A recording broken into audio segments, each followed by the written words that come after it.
we screen so papa that way. Your friend of Godfred Yeboadame, ono na maboni diano.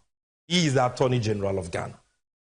Now, the here ne say, ubedi kanya tia se won komo we mu ne say.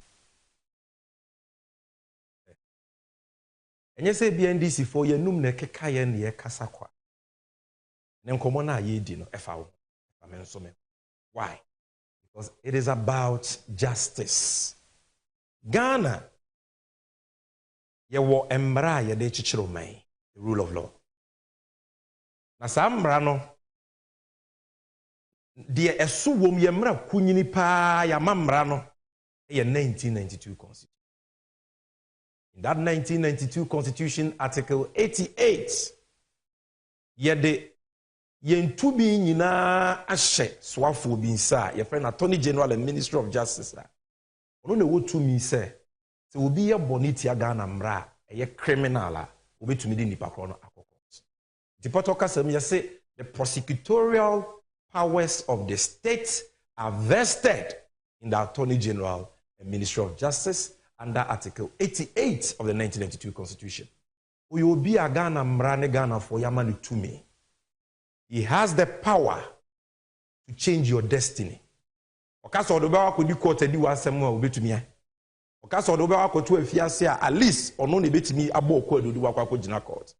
And therefore kwan a sa nipa kro yi offer so di ne djuma no e wo se wo hia. Because then betumi ayokofi e do chena e be ye wo. Enti sa ato forcing trial ya e koso high courts. Eya semben ho na mesati afi ne farabai ene die. What is the background to this case? Come with me. It is going to be a long journey, but every step of the way you're going to learn about things that will shock you and about things that will help you to make an informed decision on this matter. So asem we nyina fiti ase in 2009 emra Omampenyi Atamels sworn in as president. NDC betina konyaso. The State of the Nation address a di kan yokom na shebedwam eko kenkan ye no. Di tu dwa se NDC aban na samre ne yaba betina konyaso no. Ye wo ensusuye se ye beto ambulances e dia support National Ambulance Service. Na Ghana ni bi kwa wuhehie mu no here ambulance watimi anyabe. He stated that in the 2009 State of the Nation address. And I'm saying to already a friend of Mr. Richard Jakpa.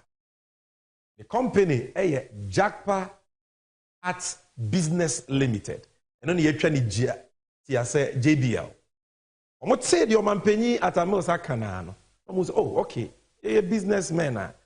So you're into consultancy, imports and exports of goods. The coin ben so and a yebe to me afa boa ama o my Ghana enya ambulance ni bi na yeso ye ne aban na ya business na yeso ye nya sika into Roger Pay a proposal let the command Ministry of Health Sambrana Honorable Alban Sumana Backben and the Right Honorable Speaker of Parliament on a Minister for Health. You can see that on your screen. Now abusianfo the proposal Mr. Jakpa de command Ministry of Health no wan kokan keke se aban mame kwan na menye men supply ambulances there bi say oh yate so mampanyi mails say won susuye se o my Ghana timi to ambulances imprempren so aban se onisika a wo de beto ambulance no samre no na mo be kaya Ghana wa ho kiremu aban foforo aba ye implement single spine policy. So we were complaining say nyema mu ede. So Mr. Jakpa the proposal come out by no say there be. Me metimi supply ambulance but mu ni sika abodi betua. But me bank a Stanbic Bank. And Stanbic Bank aye crado say aban ebe yuzu yen e de ato ambulance na omo be ma aban besia. Na aban ya yuzu besia no over a 3-year period e de atu ambulance neka. It Mr. Jakpa say me metimi akopɛ 200 ambulances number and me partners na me de buy nya ban sika na mudi betua me bank Stanbic aye crowd so omo mamo besia na besia no parliament jitum bibia ma je besia no e de atu ambulance ne ka na Stanbic for ma ban emfie miensa aban no edi betu ya besia no. This was his proposal. Now Samre no Attorney General no tie konwa so o hwehwe proposal ni mu Ministry of Health for request omo de bre aban nyina o mampanyi no hu se o edi mu pa nti o ma ho kwan se yemma Mr. Jakpa the company aye from Jakpa at Business Limited JBL for kwan na omomo aban na aban nya 200 ambulances. So the Attorney General cleared it. Inti loan agreement Mr. Jakpa Bank stand before years omo de boa o man no. Parliament and the cabinet eji loan no etu. Enunti Parliament approve loan ewie. Say Ghana, Ura Jakpa ne the company aboa yen. Yenya besia. Se yekoto ambulance na ye di betua. Na yenya mmere mfie miensa. E di atua ambulances ne ka. Now Jakpa oya Ghana ni and the business wo Ghana onye ambulance. It is the proposal abanya dia tumudia. Na wo say okopepe partner ono ye ambulance. It okope company bia omo Dubai. You're from Big C LLC Trading. Big C. Kanitiasa. I say, okay, many are buying a yen share, and Tiasia ye Juma, Yakoya nim, the bank, Stanbic Bank, why a crowd of Mobeboa. Into Bosomoya ambulance, I might GD will be Bremwenina. You're a reputable company. Therefore, the partner, na ye local agents. Now, I buy to ambulance, now I fire swat to ambulance. No, I buy to your car, yaji a percentage. Now a buy no at the Stanbic Bosiano at Yamoka yadi a percentage. Now buy a jembre in Fimians at the Tuasakano. We sign an agency agreement with Big C. Now was your for by December 19th December 2012. And Big C and a Ghana buying a signed contract. A Ghana buying some Reneka as a Big C phone supply 200 ambulances and other accessories to government. She date 19 December 2012. But answer krana a buying Big C best sign our contract we know. Na a buying a cabinet approval on 22nd December 2011 to the deal. Na Parliament approve Stanbic for or more term sheet or more loan agreement, different financing agreement, or more approval on 1st November 2012. Oko check parliamentary hands at Iwo. Now, ye moment of truth there. Only see you two mra ni achresie. We'll give you the evidence. So, cabinet approval 22nd December 2011. Parliamentary approval of the financing agreement 1st November 2012. Now, ye sign contract ni wie ye peno. Na eche say aban asudie a ewo contract ni me na was aban ye aban asudie ni sen ambulances eche adwumayiko from National Ambulance Service ase adwumayiko no mo she Ministry of Health so asoye a ehwe yapomudin ni ayarehwe so Ministry of Health ase it's a Ministry of Health ena assign our contract but Ministry of Health for nisika. Because I'm running medical chimney here by no mind one who him. Enti ewo agreement na yes ne Big C for sign any munu say. Ghana so ye hwe o Maase kasem so Ministry of Finance. Ewo asudie say o mokope letter of credit. E de emma Big C for ansa na Big C for yi e de ambulance no abreye. Ame che bibi mu ye ka letter of credit e de ade.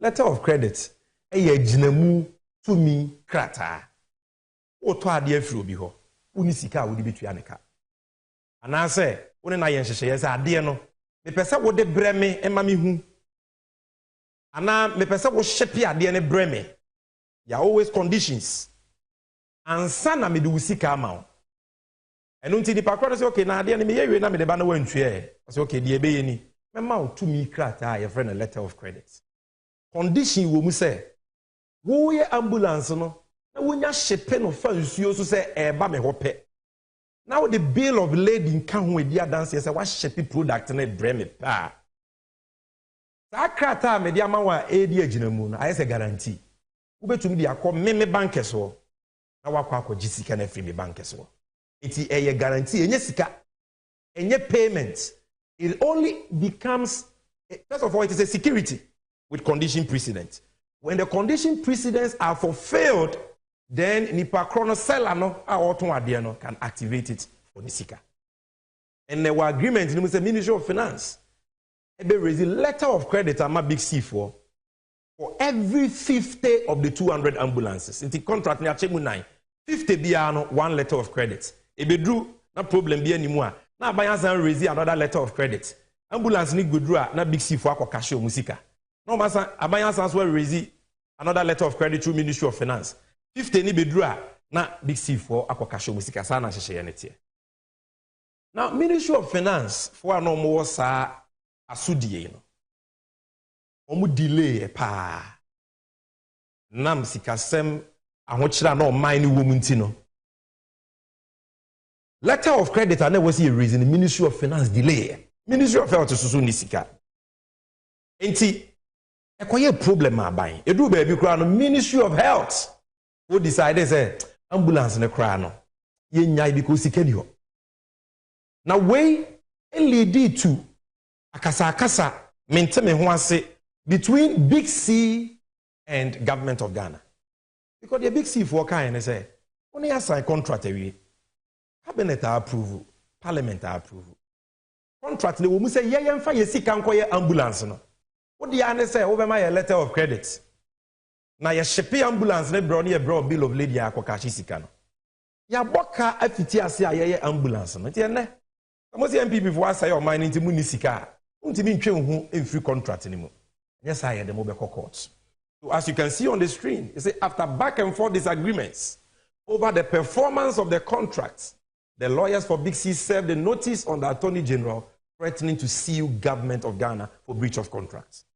The Attorney General rendered a legal opinion. That man Ghana, a buying lawyer penny Attorney General, or tray krata FSM will.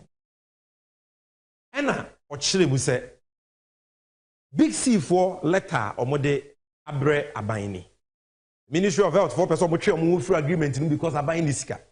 Na yes apa or mode ebeko court. As a buying lawyer penny was a sudie se or say abaini judgment debts biano. The all yen say the oppressor way yen say utu abain for on what the government. Maybe I will be out of my power. 7.9 FM TXY Friday's edition of Eastside Politics. Power 97.9. Baby, I wash me, meaning baby, I would see I'm a quab baby, papa. What is a Hana Ghana Casahana Ghana? Na yet a mouth. TVXYZ, of course, satellite, you also ask the free. Was so, and to be part of man yourself is catch on you be. A TV 10 on into a TVXYZ. And that's a power 97.9 FM. And make how say you stream live with TVXYZ Ghana. TVXYZ Ghana. At your Facebook, who call Behuye. That's on a TVXYZ. And I say TVXYZ broadcasting. TVXYZ broadcasting so YouTube. TVXYZ broadcasting. So a YouTube. And the 10 on. Ah. And see, make ear call ye name no. Na yapim ako baby. Yeah. Baby a dream, my man, when I'm no ex natural mineral water. I'm in Brazil, and I'm a bar. You're rolling some new go, we best here.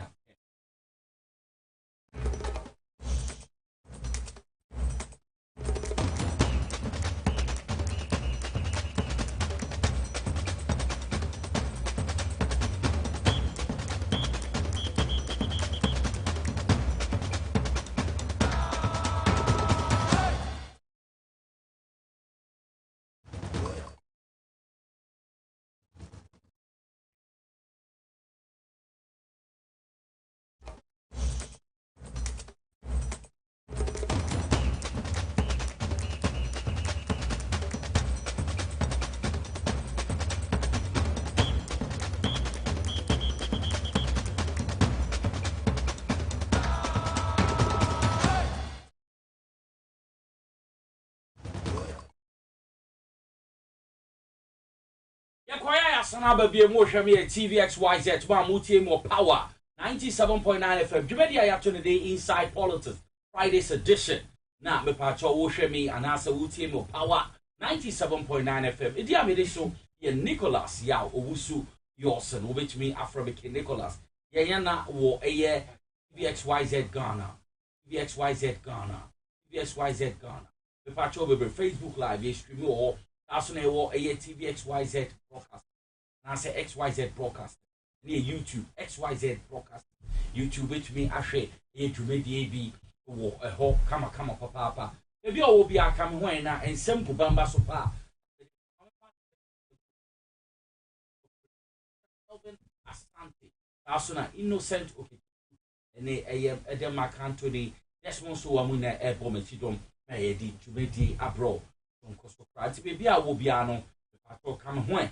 Na and sema equaswo Ghana no. Yendi ho enkomo nende adwumadi ne hyehyɛ no yɛ sonko ye bedi Ghana ho nkomo ye so a Ghana fo a omo ɛyɛ diaspora metre endi samaye kufo a mo diaspora ne ma engage omo ha na ye ne omo so edi enkomo ye papa no ma W1 prosecution witness 1 attorney general ne dance ni odi kan frɛ na asɛm ni mu ni ye friend Dr. Anson Bridger stated that there were defects with the vehicles when the team from the NAS, National Ambulance Service, inspected them.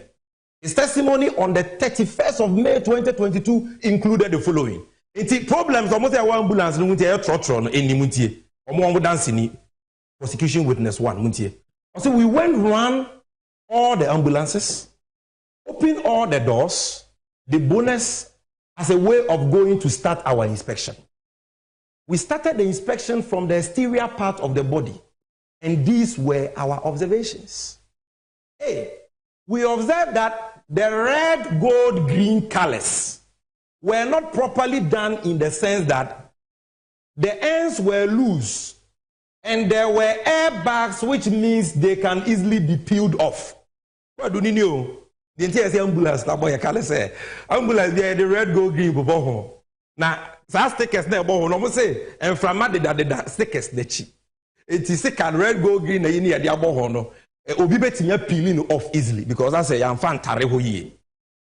Defect number 1. We into the ambulance near Trotron. Muntie. Quarter semni. Muntie. So we observed that there were no working lights which could be used during nights for operations. Obviously, people that ambulance near an operation. Light be anywhere. Another day an operation. Trotron was here can be NTV. We also observed that the word ambulance, which is supposed to be written in reverse order on the bonnet, was also not there. Almost was like a ambulance bonnet and so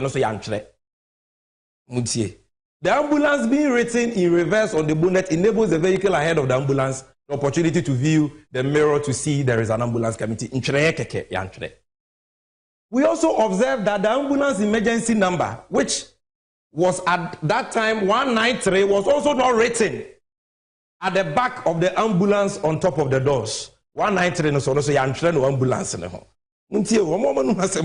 Then we moved. It's we are abonten fort no. By inside. Then we moved into the patient compartment. These were our observations. We observed that the patient trolley no, was too low, and also it was not running on the trolley platform, which means the wheels on the trolley can wear the floor of the ambulance. And yes, a trolley ni mo trolley wo. But mo say wheels no trolley ni wheels no. Na wo form dodo nti omu pia e betwitwi form, e betwitwi ambulance no form. Trolley no ties na ben form dodo. Enti no so ye fault. Nti niye. We also observed that the attendant seat we better ambulance na konyo obetena so attendant seat at the head of the trolley, which was a swivel chair, was not firmly fitted. Akonwa obi betere mo betena so no. Ene mu nye den papa, akonwa ne mu nye den. Muntie problems no. Me say obi time wo. No say chenchina chen obehawa. Muntie. We also observed that the other seats at the other side were also too low. Akonwa no were form dodo. And will not give comfort to paramedics. They were also without seat belts, which means the occupants would not be restrained during the movement of the ambulance. We also observed that the cabinets where medications and other consumables will be kept were produced with a mica, with sharp edges, which can easily cause injuries. Into what say, ya cabinet be a doing shame. Now, material near there and I know you're sharp, but the bit me proud be. We also observed that the drawers were also not self-locking. Auto drawer anymore and one to my just a wow to many self-locking. It's not so your fault. We also observed that there was no medical equipment in ambulance. I think this was the most serious issue. No medical equipment. So these are the issues. Ambulances, you have seen the exterior, you have seen the interior. But these are the problems. Cupboard be too much. I know it mean too much. Just why would this afford to? And the only thing was the medical equipment. This memo is to the Honorable Minister of Health. It is from Director, National Ambulance Service, Professor Ahmed N. Zakaria, or your politician, Professor Mua Aoda Amreno, 22nd February 2016, or that National Ambulance Service or no. Because the submission of reports on the meeting between Big C Medical Team, suppliers of the 200 Mercedes ambulances, and the Ghana Ministry of Health team, represented by the National Ambulance Service. I say, sir, this is to submit a report on the meeting that took place between Big C Medical Team, led by Engineer Ahmed Sadashi, and the Ghana Ministry of Health, represented by the CEO of the National Ambulance Service, Professor Ahmed Nuhu Zakaria, on the technical issues raised in the post-delivery inspection report on 10 ambulances out of the 200 that are to be supplied by Big C Medical. The meeting took place in Dubai on Thursday, 11 February 2016. To read, the relevant portion. Show the Aban Kai or show the Big C for so kind. We say the following agreement and recommendations were made. These were the agreements. Obligations by Big C Medical. Big C Medical will ship all the equipment of the 30 ambulances to Ghana to fix them. Shipment is to be done this week. Big C Medical will send a technical team to Ghana when the equipment arrives. Big C will address and rectify all the issues raised when the technical team arrives in Ghana. Big C will train emergency medical technicians on usage of vehicles and equipment when they are fixed. Commissioning and handing over will be done when the ambulances are ready. Big C will address the issues of maintenance workshops. Big C 4G2. The ministry the ministry will expedite action to get the remaining 20 ambulances at the port cleared at the earliest convenience. All the 30 ambulances will be assembled together at a location of choice. Clearance of medical equipment shipped by Big C will be facilitated by the Ministry of Health. Now, in October 2016, and a Big C for the Omoboshaso, we a bill of lading. Medical equipment are name ambulance mu omoji tumu so omode beba no mo shipping ni nyina bra tema port. This is the bill of lading. This is the bill of lading. Everything is here. All the medical equipment, including spare parts for ambulance. It contains 30 sets of medical accessories and defibrillators for 30 Mercedes-Benz. Everything, medical accessories ni nyina ye de buy. Will you believe?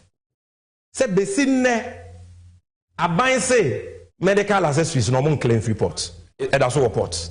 8 years ni. Big C, mo say obi e the ambulance abremo. E ye trotro. Ya pa mo hunto ma say nye trotro. Ye hudie wom. Mo call court mo say stick away abo ho no entare ho ye. Seat no emu nye den.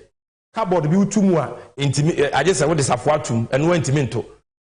The Amokaya emu edru ni say medical equipment in. And they have shipped the medical equipment to you based on agreement or money abayaye. Abaye say ye ko clear medical equipment need be share ambulance ni mu a. Ye ntumi nka say Jo Mahama ne ato forcing. Eto trotro ne ba Ghana. Hello. Ye case na ye prosecute ati ato forcing na collapse. Because ambulance na ye say she matowo hunti ye financial loss no. Medical equipment ni nya bam pe. It means the ambulances can be used. So abroni be yo say ye be kwa clear medical accessories no ne de ahye ambulance ni mu na yetimi use de and ye can na tema port on say 8 years. The things are still there. Now this thing, the agent of Big C, Mr. Jackpa, wakani nyina wona dance kratem. Press release he say, yeah NDC for your same way one dance here. Mr. Jackpa was not lying. Into here they dance here never to abonten. And some people said, oh no, we need share, we tape among famra. You do baby cry no say, oh tape na NDC for no. Your Supreme Court judge be fear na see here. And now then what the born and I wouldn't say about the chill. Now I was taking one. So we decided to sweep them. Producer, back to the presentation. We did the press conference, but meeting Corona no move free say the would tape the banner and fama. Yeah, the full because we have a lot of tapes. And yeah, the bank crank. So our national chairman addressed a press conference. We won't play to you the entire tape because the tape is out there. But for purposes of this presentation, I will play 2 aspects of the tape. Wow, Betsy, Godfrey Damia.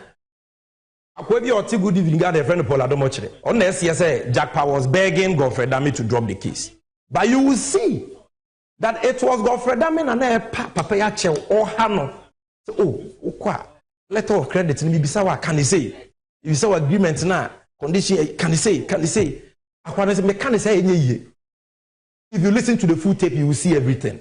But you got to a certain point, now name Mr. Jackpa. Then Mr. Jackpa said, Debbie, the pant na say nipa bonesa. Attorney General, the officer menyane me ya meditro. Na mema innocent man akwa that prison enti mi nye. Producer bossa tape ni mame. Frankly speaking, fine, as you are saying, if I agree to your position, how you want to go about it and how you want me to go about my answering questions and things, if I go by that way, frankly speaking, I'll be dishonest. Because I know that is not how it's supposed to be. And I'll be dishonest, and I'll be dishonest in such a way that I'll be assisting for someone I know is completely innocent about this. For example, Atu Forsen, to be jailed because I knew something was wrong, was not the way, and I decided to keep quiet and to answer the question in a way that will make your case better for you to jail him. I'll be battling with my conscience. That is the problem I'm having. Anytime you bring up this issue with Yonikulende, when I went to Yonikulende's place, anytime you bring this issue, that is my problem I'm having. Because me, for example, I am in this case because I'm innocent and I'm going through ordeal.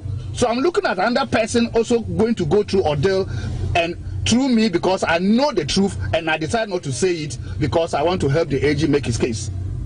And I ask myself, what is my interest in it? I'm not asking you to really help me. I'm just going by it. But anyway, so that's fine. So this one was even just by the way. I hope you get my difficulty. It's on the phone. I don't even know that. Oh no. No, don't worry about that one. My issue I'm talking about. Oh no. You and I will be meeting. You'll be meeting me at my cousin's place. And you've been bringing this issue up several times. And I keep telling you that I can't do that because it doesn't sit well with me. Look at the terms of contract. The terms of contract are simple. And it's on site and established upon the side of the contract for every term with us. Yeah. We have just played portions of it because it was 16 minutes, 5 seconds. We played it yesterday. We've given you the relevant portions. Obi was say wabokro Jack Pay, ono na ye agent for Big C for ya. When I was here, somebody ambulance abre trotro. What the na kodi court udi na asem. Da woni ni di kobo ye 9th April 2024 anopa 7:12 a.m. I will show you the evidence. Ni pay court akodi adanse a. Ufiri se wo prosecutor ufiri se wo case. I was say wona wetimi establish a good case. This match in Kumu River. First match, Godfrey Dame is not a lawyer, he is a legal terrorist. He is a fixed match merchant, a very corrupt character. Telling Obi I was about my chrono say, Uba be dia dance wo koto be oba maybe say can say. He pay say me yes sir na me di bone. Me to be fast anya to forcing. Dia wo kano me kasa eyentro and he is supposed to testify to the truth as he knows. He testified, lawyer for better, so what dear dance here based on matters within his personal knowledge. And yet within the knowledge of the Attorney General. So Jaino no made a dance here. You are even supposed to cross-examine him. Now so why are you fixing a match with him and telling him what to say? Adia we been sigana da. Na the who wo mukura ne say. Godfrey da me wie no say oh. Is a Japanese bibi. The timetable I was me too quiet on nti and ochina court no meet me ma. It wa dance here na wo ba be din me show. Try na slow down. Hwim na adanse here no. Me ni nwie na wo twen. Se na be ya meet me too quiet. That's Japan say we how me document doors ntu be ba me how kra. Say oh Japan na de ba kwa betumi ayabo me so ne say betumi akoje medical excuse duty. Obi a wonyare o Japan yi nyare. Ghana Attorney General aban lawyer penyi say oh koji fake medical report bra say wo yare. Say na be ya court be tu asem na hye. Masa o mai da ni etimi wo de tie ma me. See that part of the tape. That's my timetable for the rest of the. Oh, that means that you are not going to be around. So, yeah, and then even next week, the whole of next week, I'll not be around. There's a way of you not even finishing next week. I would appreciate. Oh no, okay, no, I'll not finish next week. I don't think I'll be able to finish because the documents are many. So you will surely go and come and meet me. Oh, no, but that will also depend upon the judge's behavior. You can bring one medical excuse next week. Okay. Okay, fine. If you bring a medical excuse next week. I think you. How can I bring a medical excuse? No, you are saying that I should bring a medical excuse next week. You can if you want. But brother, you want this one to issue bench warrant for me again? Right. Anyway. Because you can see that I was really in admission struggling for my life, and she issued bench warrant for me to be arrested, and my name was put everywhere. Now, if I go and do another one, as you are saying, my brother, this one will issue another bench warrant for me and destroy the little of my reputation left. She will destroy it. But you will surely go and come and meet me still talking. So don't worry. No problem. All right. Okay. Thank you, Baba.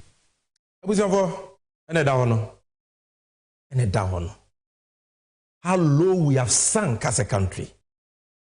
That now we have criminals in important offices. Somebody like Godfrey Dame as Attorney General.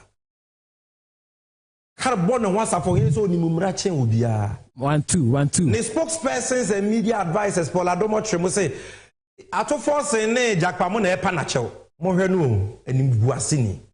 We need decency in Pusso with 2 kwaya, or back kind of crash record to say be 2 kwaya. Nanya Godfrey Dame ni deputies no Omaboana. As a 2 kwaya and the deputy entity in the same way. I just said, catch a witness to go and forge fake medical excuse duty to defend the court. This man can be an attorney general. That was your fault. Obibeka said, why are we talking? What is serious about this? Godfrey Dame is a lawyer for your womra. Emrano, your friend, legal profession, professional and etiquette rules 2020 LI 24-3. Rule 13 say, we a lawyer, now we be assemble court wa. To many accused person and a party in the matter. Nipedia or can't seminar home. Ain't mean come as a lawyer directly. A brand nipa no lawyer. Say nipa ni lawyer will be to me nakasa. But nipa no lawyer represented party. I just say one in the lawyer kasa. And as a lawyer ma who kwinse one in kasa. The entire mrane sane say. Lawyer ni mumra, ordinary person ni mumra. Na yempese lawyer ni bedada will be a woni mumra. No wamana kwaye bibia na hobe tumi akyere no. That is why that rule is there. Mate se bi mo si o na jakpa na oni lawyer omoboa. Enkomo we it was recorded on 9th April 2024 year. Jakpa's lawyer was Tadio Sorry. The respected Tadio Sorry. At all material times I want to share you had a lawyer entro. It was breaches a rule, no? A friend of fabrication of evidence. Section 213 and 214 of Act 29. The attorney said, wow, we be catch you be say uncle be trunchere court to be ano. Wo what commit a crime, or a criminal. One year, why your friend of perjury. Also being called ditro enter court, and you can go to jail for it. It's a second-degree felony. Saboneno na go Fredam Yedi. A lawyer formula now so rule 54 say, to me, integrity of evidence. You can't tell a witness to lie or deceive a court. We a lawyer now catch you be say, obi kodi adanse or court. Ade onim no kodi one adanse. Enye de wunim. Say be ono ane lawyer crying to me can asemo nshada no say kokawe. Because you testify about matters within your personal knowledge. And see, for me to tell Jack Pase, koka we or say no. Koka we or say no. He has breathed that rule and committed a crime. Damn the criminal.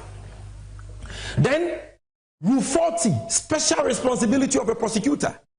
And also so clear, we a prosecutor, you have a higher responsibility, special responsibility. So we'll be doing the now far attention.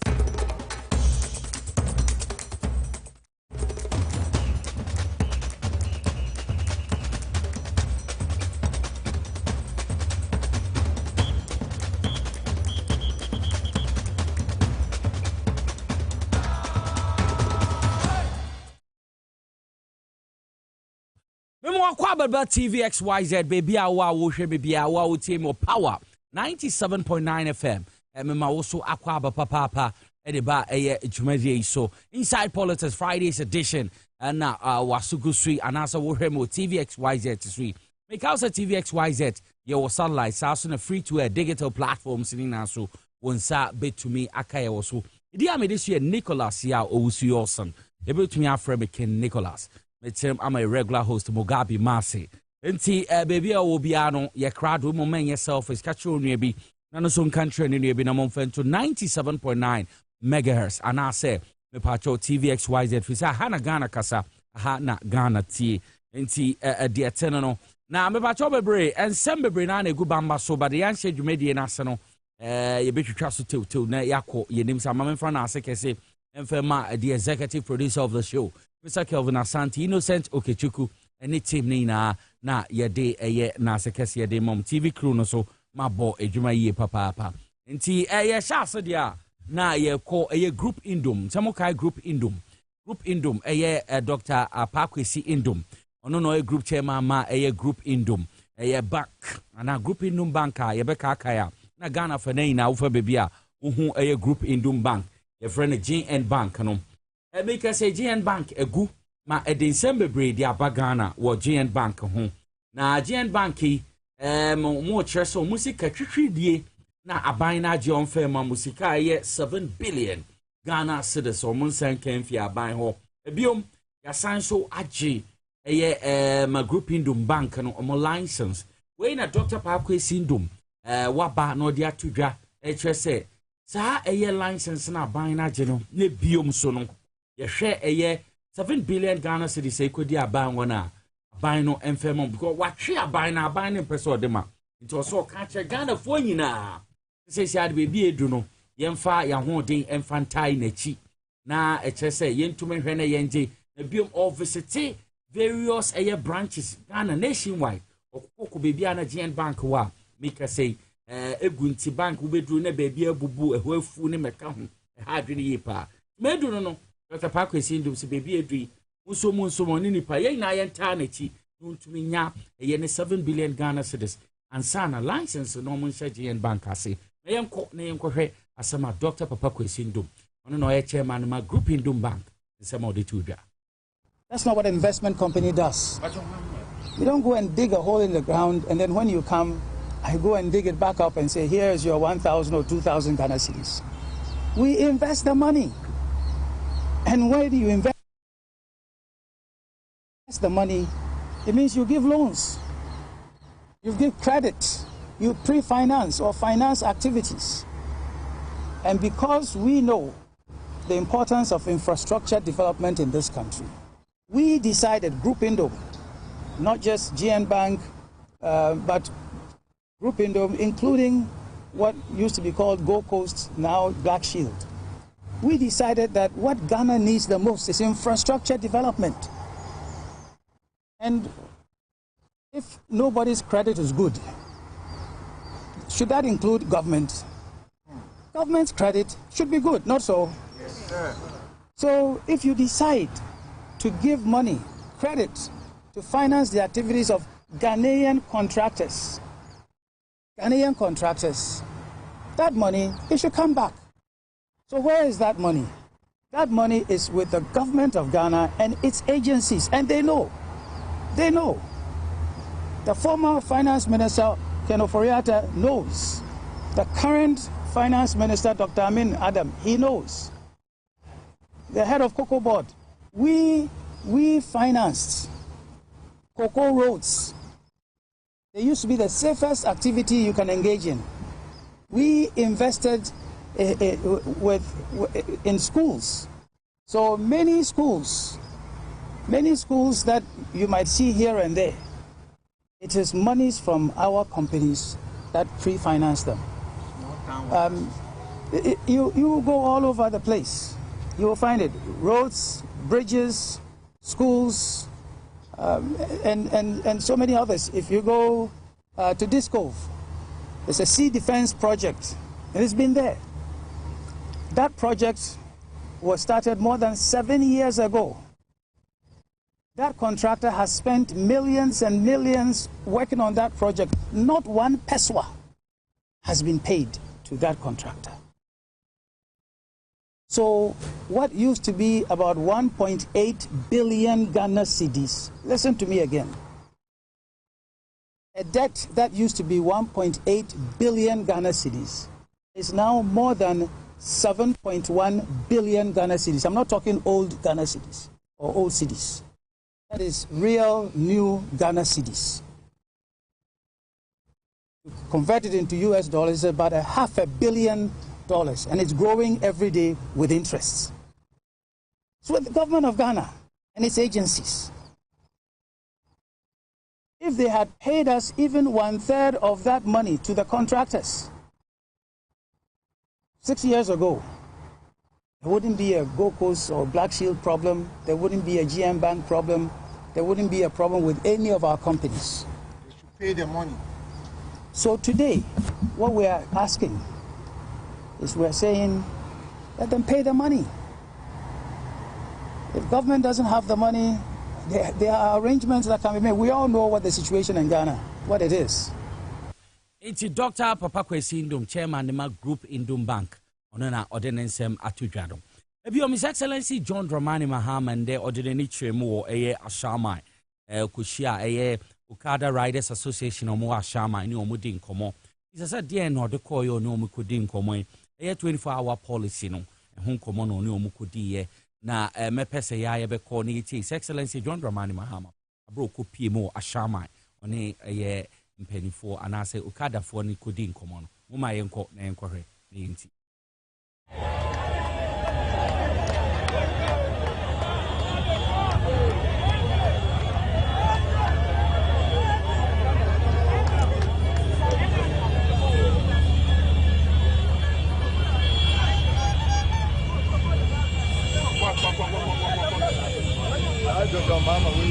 His Excellency John Dramani Mahama Kopimo Ashamai, no Kopimo Ashamai, no on a Okada Riders Association, no Mudi Juma. Yansha Kwayom welcome on Wow Television, Ubing, our Okada Fun welcome His Excellency John Dramani Mahama, Okopimo for the 24-hour economy policy, no now Okotomo, a quine swa, almost Okada send bit to me in Yam Fasudia, to whom Komono no Mukodi, no, Tashaman Park and Osuna. His Excellency John Dramani Mahama, Oko Yansho Okada for no, Omona, a tea Omomoto Sukama Kama, more welcome on Beard, the Nigenia Hokaka. The welcome His Excellency John Dramani Mahama to our warfare no me did say we hu bi nti make us say kwa ade e koso saa na tie e ade a e koso sesi a adwumedie ne koso a shaman sesi a to no na ye na ye hu aha Okada fo no na e wo ho no adwumedie a e koso sesi a ye ni je papa nti me pato mon koso nti na ye de munsem na ye de bebre mu na mu na so mahuma eko nti de atene no efe yi papa nti ma metene no mi kan ka kire mo se NDC Amayo for more UK and Ireland. Chapter or NDC for more papa or buy a Ghana wash limited registration exercise here. Baba bois Jumedian papa or moko a constituencies are whole the Kudi Jumedia Neswen in a broad draining so now ebe here say at the Paul Mabayesano a bit to me almost wedding common just say external branches are now said more diaspora so more journey into a UK and Ireland branch no more hey ye bema mu na akwaba no mo so atre Jumedio mudi positions or more na ye ne omu na edi nkomo into wo hwa say ice no wo mo ho pa abroche bon mo ho yes papa aha inti ye bema omu akwaba na me wo ho senti nti omu de be pie mu Ghana omu be bo adwumedi bi e course so omu ama ye hu sana abroche fo no so adwen NDC party no inti ye bema mo akwaba bibi aboko de adomo a young chas or madam ye fro say we dey in a position a war or a UK and Ireland branch no what I know abom kakra my Ghana there that's na face me checha etiefo nyina ye friend me Fauzia Amadu Sorogo UK and Ireland me na me yes Amadu Sorogo bi Madina for my MP me pacho I'm Sorogo for Madina for Sorogo yeah UK and Ireland South London me na me omo women organizer okay madam within the gifty Ohui Agbenu UK and Ireland chapter me a deputy organizer yo pacho I na wakasa kakrego microphone mama okay anyway Richard Kudiabo, Secretary of the West London branch of the UK and Ireland chapter. Yes, Mr. Medi, Michael Jidula Kudiabo. I'm the immediate past chapter secretary, UK and Ireland chapter. Big boss, I swear.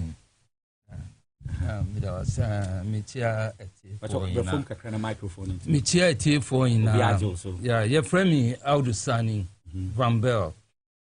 Mina me and the immediate past deputy secretary UK and Ireland chapter, and currently susu me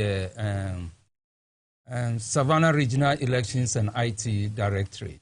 Okay.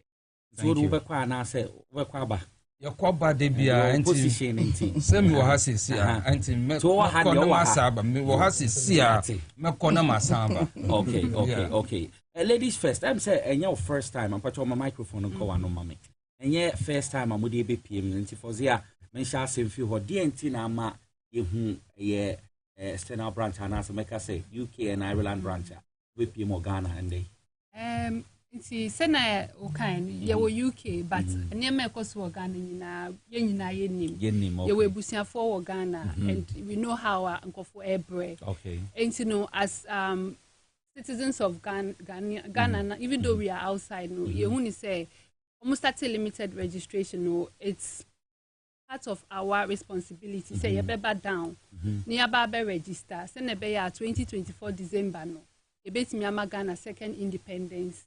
Into new ye bad down say ye baba register na ye timenya voters ID card sene be ya me adum December ye nyina ye betimi aba be vote into no ye nyina ye gya ye djuma e na ye fa time off e na ye dia ba say ye baba vote ye baba register na ye timi vote afen so NDC no we are all members ye nyina ye members of NDC into no ye fa ne say ye be chinchin other registration centers no ne ahwe de course so and then encourage your comrades now more registration centers no na afen so yama mu hu say ye wa abrotrain so ye tid your air course so Ghana okay nti na ifti mo be kan to sister so na ye koye ni pepe na ye di kan me chia ye chairman Conrad Dumba say organize such a ma ya ye nyina ye be hie mu UK for ye ba ye more than 40 plus and IRD Honorable Alex Segbefia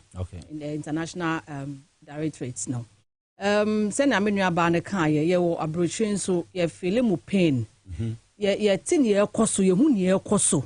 Na ye nuano ma e wo fie so ye ba ye ni gemu say ye beta mu chi. No mo hu say ye njamu e wo soja. Say dwuma mo ye no in fact me ba ye this time around no me hu say mo bomodin. Mo yire mo ho.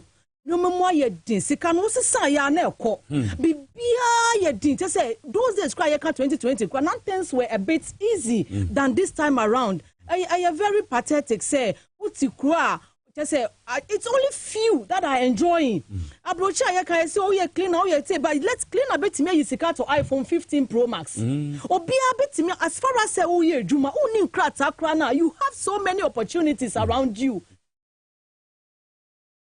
Woman, uba na nyoma ye den abrabo na asetena nkrofo a in fact den until this time the nyina ye kan ye ho say hwe ye den a wo say ye ba say vote no one vote e be hia 60 points aheno point 50 plus 1 thank you 50 plus 1 no say mama me nua bi amba wan hwe yi a na yakwa lose nti nyina ye adwen say ye ba ne abeboa beta ye nnuanom comrades e wo Ghana echi no mo aye adwuma no ampanso ye ba ye no so ye chinchin registration centers bebre ye hu say ye nnuanom mo ye adie ye ko I'm telling you ye ko adan ye go sege ye ko pampram ye ko Katamanso, Tema East, South, West, and Central, Ashiama, and my love for Ashiama constituency has increased because a whole Ashiama, no, they report nothing. Just say, my report was in fact fantastic. It means they are doing extremely well. Constituency is still but you know the narrative in Ashiama. But this time you could see the narratives have changed and they are doing extremely well. Say and my love for them no have increased more. And not say you be show moon crying say send American and we enjoy no moon as a means some fair brochure no ma ba show moon crying. It just say Juma mu ye biano yet our mochi and ye buy say ye ba betu Akufo-Addo free or 2020 this year idea ye betu na free ho na NDC aba be masumdwe abagana me yentie me man say big bro right okay again ma mo de be pie Ghana abo nkrumba no so akasa kakra nti so kakra obeka achre Ghana for we chill if for now yes and I stand on the very things that Mrs. Starkan I mean to greet the UK and Ireland chapter Conrad Dumba for the good works that he's been doing so far. And my branch as well, I mean, West London branch of the UK and Ireland chapter, Francis Toto, and he's the chairman, I'm the secretary, and the other, executive members, and I'm here standing in for all of them as members of West London branch to promote the NDC and John Dramani Mahama and the various parliamentarians that we've got. And the main purpose is for Ghanaians to vote for John Mahama and also his parliamentarians as well, the NDC parliamentarians. Very crucial. You can't just vote for him and then leave the parliamentarians behind. It has to work hand in hand for us to move, to win 2024 and move the country forward. It is very, very crucial. And therefore, I'm trying to actually tell Ghanaians, say, if you vote Mahama, you vote for our parliamentarians as well. This skirt and blouse thing, it should be a thing of the past. Yeah. It shouldn't be countenanced this time round. It should be Pamucho John Dramani Mahama, non fema NDC. That's it. Parliamentary candidates. Okay. Yeah. Now, coming to the reason why we are in the UK, in Ghana at the moment, it's mainly to support the party. As my sister said, we know all the challenges that Ghanaians are going through. And it's about time that we all come together, in one accord, wherever you are in the diaspora, come down, support the party, call your families and friends and explain to them the reason why Jomama would have to come back. Because as my sister said, it is another redemption. We have to redeem ourselves from this second independence. Yeah. We need to redeem ourselves from what is happening today. It is terrible. I mean, you look in the news, you watch the news items, headlines all over the place, and you can realize how bad the system is today.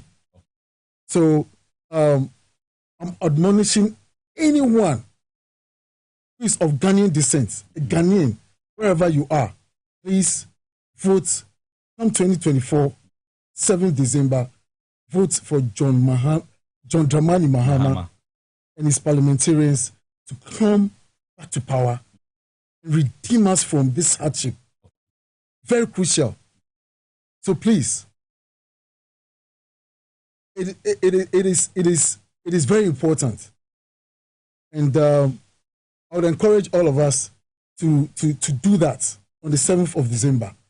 And to add to that, I mean, our sister has mentioned the fact that gone around the various constituencies and to support them in terms of, I don't want to go into it in terms of the support. The items that we donated to the various constituencies and stuff like that. We've done all that. Okay. And we're encouraging them that, look, they should put in the effort and make sure that on the 7th, they would all be at the polls, protect the ballot boxes, and make sure that they stay there to the very last minute when the results are declared. Okay. We're taking no chances this time around. So I think I'll end here. I've got a lot to say, but then I'll leave it here for my comment to continue. But also be the job between the and Queen.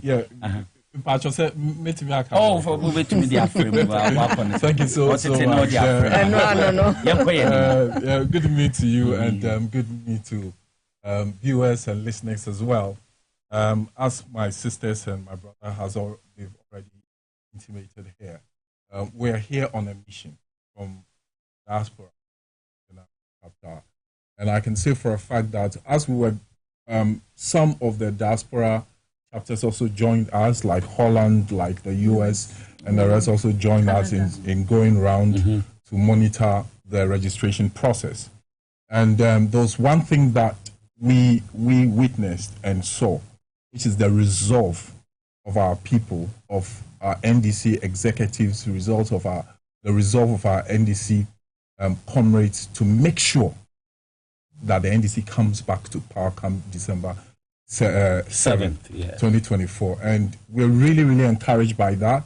As we were interacting with them, we, apart from maybe a few of the challenges that they discussed with us, I thought that, look, they're more than willing to go all out, and we are encouraged. And because of that, we will continue to also reach out to them, even when we go back. We are coming back, as my sisters and my brother has already said, because I mean, we are more than ready to take power back from them. We cannot allow them to go on about this break the age thing. That is a story that will never happen, and we have to make sure that it never happens.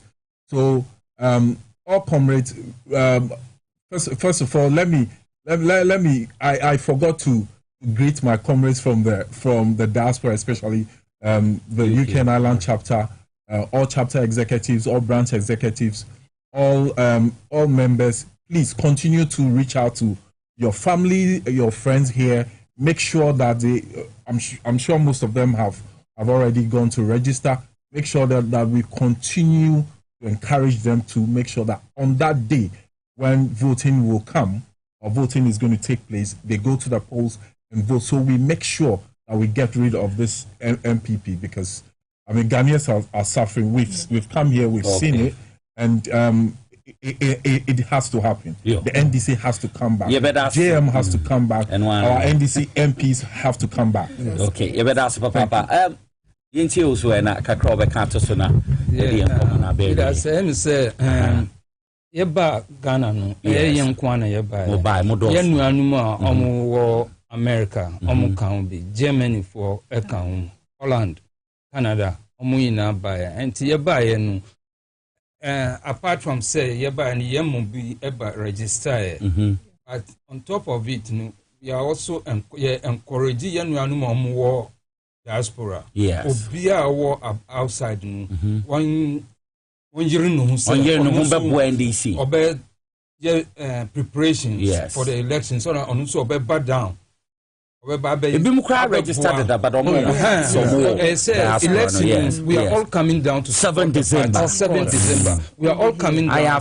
We are coming down before in November. We are all coming down to support the party. We are not going to leave anything to chance. Yes. I had the opportunity as a member of the Savannah Regional Elections and IT Directorate to go to the Savannah region and.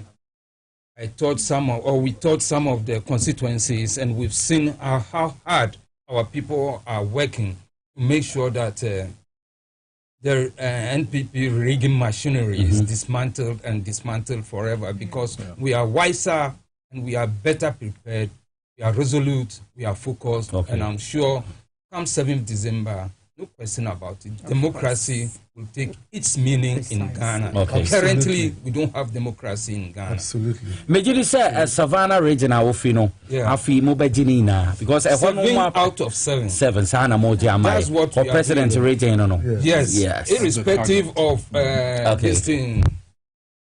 I would say sky you are pump no. It's a taxpayer's money. Usika taxpayer usika some discount mawa di but shewa sitina na to abapa shewa sitina na to abapa scan enye omudia taxpayers money no mu ua and omu di mawa di but shewa sitina na to abapa and nama His Excellency John Dramani Mahama Embra and a great party NDC Yansambra na yembe tua ejuma pa starting E-blocks, Ridge Hospital, Tamaoya Refinery, Atuabu gas plants, Bibia ejuma pa starting yebe baba tuasu ama Ghana afa ntuma pa absolutely but as gifty there no be kakrebi ye ko yo we dey me da sibium na kakra be kan to aso say yenwanom a mo wa ha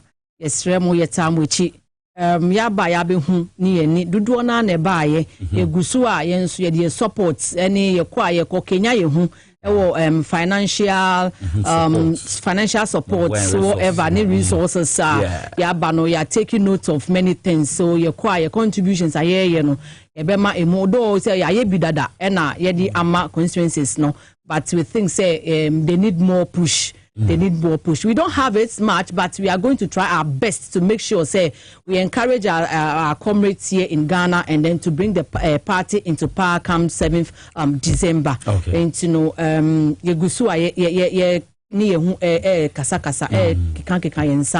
say whatever the case may be, you know, our support will come. And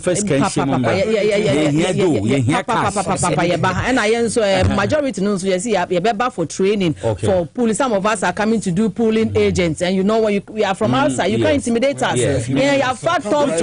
No. We have passed through tough, thick and thin. So you can't underestimate us. Absolutely. You can't intimidate us. Somebody like me, I speak on authority. I'm not somebody you can underrate neither or to intimidate me. And we obey law. We respect law. So we have come to our country to make sure the law works, not for other person, but to work for all the ordinary Ghanaians. And to yaba no the asempa and I'm say be encourage you so for now no let's put all things aside and then focus on the good thing ahead of us, to go and take the good thing, so that when the honey comes, we all embrace it. Yeah, but as Fazia, Papa, my microphone on Koano, my. But I didn't I'm chairman. Into Michami South London branch, chairman in bank, and the executives of South London. As the women organizer, Missumijna Hama South London for. And no more cano. Yes, we are by a behundi koso. We have little support by the Baba. You won't say you quit Juma because 7 December, you free her after 7 December, na victory na ye kwa. No. Yeah, be say you train yanum say, ye tell me you real free omuye. Enti no omu who say, bi omuye bia yeso ye hu. and I will fee into Yasu Kakra will be I be making sure say yes, so some more adapt a consequences. Yes, so the minimum me checha Madina for you now, me checha do me kwabenya for. Say no most of the branches in London no oma adapted constituencies already. And most of us are also supporting individual parliamentary candidates. Because in a minute and you per se you with absolute majority in parliament. Because you per se the law never near born part to part you pay any delays. Okay. Give to say back me pacho me register me constituency Okankwe North. Honorable Teresa Wuni. Obana Mr. Omu try said they will intimidate that. You could see that woman is not somebody you can intimidate. Omu try harder. Mr. Okankwe North for Obana Mukwa Mr. Mu. The Honorable Teresa Wuni Mr. Mu Mfama no Mra. And then also no mecha Conrad Dumbe Biom said UK chapter. Current executive ayeba no old man sana be yebi. Yes yeba be about 20 branches and ye wo UK. And no so asidan current but our constituency now also will be 5 seconds. Yeah. Fast. And say I want to greetings to Utusenya East as well. I went to register there and had interaction with some of the executives there, including Richard, my brother as well. We all registered there, and we want to continue to encourage all the executives and all party workers. This is communal labor. Let us work hard. Let's leave no stone unturned. Let's galvanize. Let's unite. Look, there is no chance for any skirt and blouse this time around. Look, the fact that we shouldn't only work towards JM winning. We also have to make sure that we get majority in parliament, because if we don't have majority in parliament, how can JM roll out the good policies that he wants to roll out to make Ghana a better place for all of us? So please, let's vote for JM and let's vote for NDC parliamentarians as well. Okay. Thank you very much. Yeah, but I say now Savannah over there. Me a Nima boy. Nima. Yes. Yo, Naza honorable. He said the guys who are, and also no fire was so Yusuf Jaja. He said the guys who are, but since Miti Hachu and she. Okay. And my greetings. Yeah, but that's papa. Inti NDC for more diaspora. Dodo nankasa omufi UK and Ireland branch na. And domuni ebedi and komono sana yehere. Se more diaspora na amude musika resources. Beba buona bibia etumi ako. Inti baby Edri. Maman congratulate Mr. Kali Caesar, or a former deputy regional minister at the Upper West, and they are calling it to bar. And see, Mamube to me in a picture, or sounds a deputy director. Yes, NDC. No, show a hand. See, no, or that's no. No, that's no. Kali Caesar. Yes, the eternal. The eternal. It's all no, that's no. And congratulating. You're calling it to buy a FAA Papa or conference center. And see, deputy director of special duties, NDC. Onana yenedi edin command. Mame ko break mbra. Me ba ye wo lawyer Benny wa ha ye wo eye Kasimi sa wa ha ye bedin komo.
Amina mene omo bedi enkomo maminchia eye chairman K Shaibu former Sehio so constituency chairman also hey power hu na well flash him says here yes lawyer Benny wa ha also tia opa nti ade no bebi ani ade hye na so bebi ani fa mo hwe lawyer wa ha also uchia mu nyina nti ye bedi enkomo mbre ne koyie pa ensaba egu bamba so a ye hwe na ye bedi eho enkomo ye behwe agents ensemi hawa ensem no esiko ye tesesesi an owura Richard Jakpa odi nsem bebre na na odi abetudwa say the lawyers behwe kra nsem no mu yine hu mfim kra eni nsem bebre odi atudwa say na ado ni eyi ken ofuri atamu na no mpaka wo bi mpo mo percent ma honorable ato force no ye former deputy finance minister say minority leader kra no ye ni natum nsem bebre na abafa ho ewi ebedi yisi enkomo kakra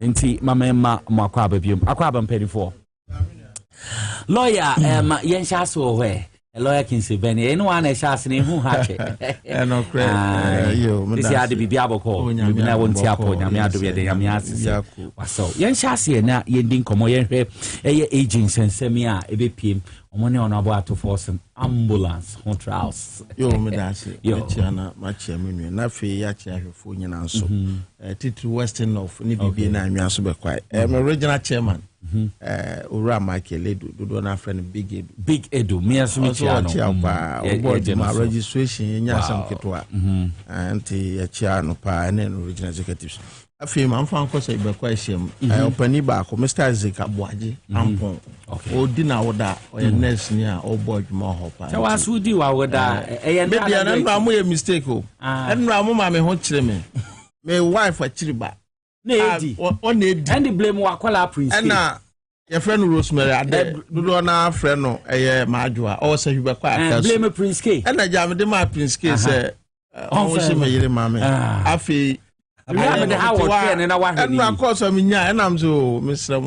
The blame is and my man belated. Okay, my this man about intimate Amason. So, yes, Naba.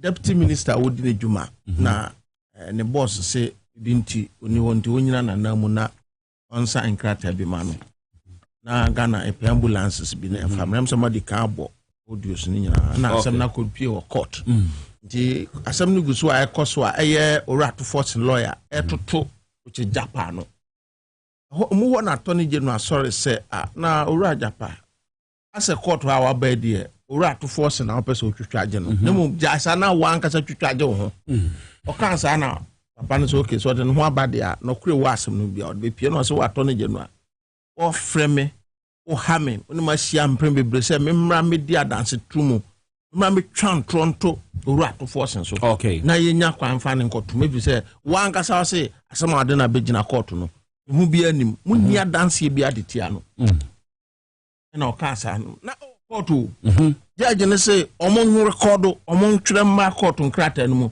enu attorney general ato wantima mie na no now ya lawyer for so bi kan some court a ye value ye kwamu yi if say nipa no a odi adanse no wadi nse what I say wadi nse nti so kan some na nya no kra obitima kwa fiase na wa kan some court lawyer ti attorney general nya lawyer bi akwa leader of the bar wa mie na no afi opi abonten na obeye na kra nyo no ane deputy mum na the press release by to ayampia bi me kan say me nsom eno me kan po e bi say o anu yi a bia na wo so yi ano e court dem o anya abonten na wo se na oba be yi ano na nsema waka no ye nsema ehu yi a wo se hwehwem na bia ebeto bia no asotwe se fata e de ma ato ne genu edika wo ye lawyer ni a entitie mu no no ma mra etinetine yen wo kwampa yen fa so nye adwuma no se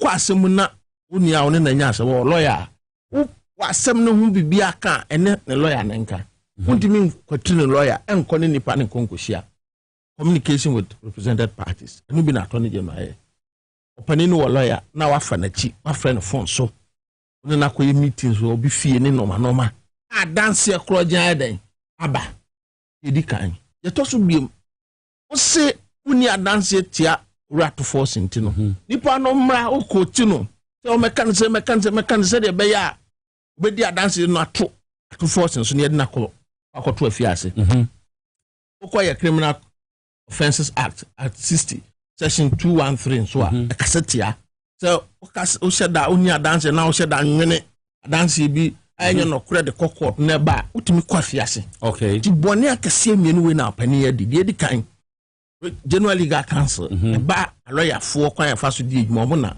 hwe so a odi bone o mo twon so munti ho eno na first pass sana muntu ni be ko je to so bi se kan wane criminal offense was ye didn't ko gina ko bone ko do na e bono ye didn't ko afiase na de e kan nyina de ma asem na ehuni se ye di kan atoni genu onya atoni genu asa akwa o san ye soafo ohwe atentren ne so minister for the justice yes na ye nyina no ye oman ya de mra ye adwuma nti so bia ne wo bro mra so se atu person sebi onam kwambone so amaga na boka mfa no famra kwan so ne mom obi a wa onim so onye bone so tanyo se die yo anam se on ejina opposition party na mo parliament no na o twe abana dwuna ba hiahia se wo so dwuna man ne ho ne no ma bone e koso aba mu o ye pia wo parliament so on print no ene sa ade ayempe kwan bia ne mfa nyede mfa no koto afiase okay nti ye persecution and your prosecution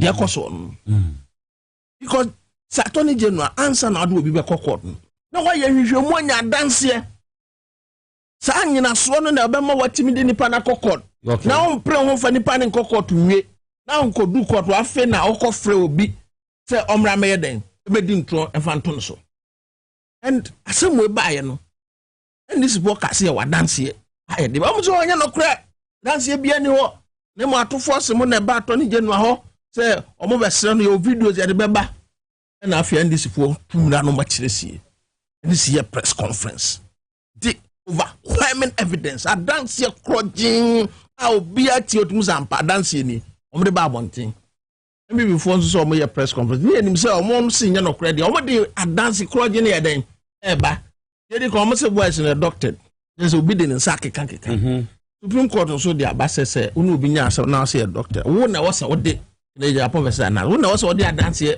progeny de eba no ka say na MPP fo e dey say original voice no beba menu yenim bi mo say voice ne kura dose 16 no de omo boy no dia ne ya mo ni nyina na nka me hwese omo bebo ni nyina na ye tie die wom enti no ma ekọ nyina ne Attorney General America ode adwane akosa abrochire e dad prefer say ade no wa den wa ye nti eni kwanse atwentwen so ko se bade sa omampani yi na di dada what's about this time company yi na die enu ti anamontu mienu akoso amfi se ye die di ka to forcing ama na lawyer fo atwa koma ye mu afo pani chief justice se asem na yidi ne ka osrese o makwan na mo nyini o ka television ka transparency so no bia anga na fo hwe bi hu die ko de to so biem utie boys Attorney General anase ora Richard Japade onye bone bia onye bone o jira court gidan no so na lawyer for the crack akodan judge ne se be ya ontie wo mo na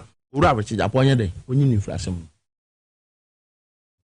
na wa Attorney General adwe wo se ni trimwa no man ye kwa na se ba enu nti ho be hia se parliament etu na mo na nsem a Attorney General we ba ye wadi bia na ye be hwehwem efi se we sanka no kra bia mpie na nke di asem we ya se atofo se onko dam a Attorney General ya de ne abo yen sema ma no so hwe na interesting asem katie ba ko a eye lawyer Martin Pebu aka me masimo se o ka na nse ya se nkofo bi pese o mutu aban go a ndom ko afia yes papa bi na friend ACP agozo onzo ne eja no agozo ACP police according to lawyer eye ya friend Martin Pebu no o si Attorney General no bi sam saka no mark case no se na police pani we amode ya adentam na ka se o se o so no na ne mu odu a de ne ka ho asem beedu direct na ka ho oh yes nti sameta sana se man ko ye innocent that's a court the kind from the one ejiwe na ma masa ma prosecute innocent people and ye nam pam so de o makotunti papa yi nyame na di ne ho afofie en na nka ye de ko la isi okukum omo obi a o kosuku abon degree waje adwuma posi adwuma ba bia wakwakodu na o pese sebi President Akufo-Addo siko fancy goro boy adwuma na oye and Attorney General Banyina when they the worst Attorney General ever. What does say? Bar conference cry a man akonya so mekasa over politics. So now we say am kwada bi na egu. Ono anka say ko hu de to no. What does say? Bar conference na odi omampanyin dada Mahama be gina ho abesopa no. A lawyer for born away.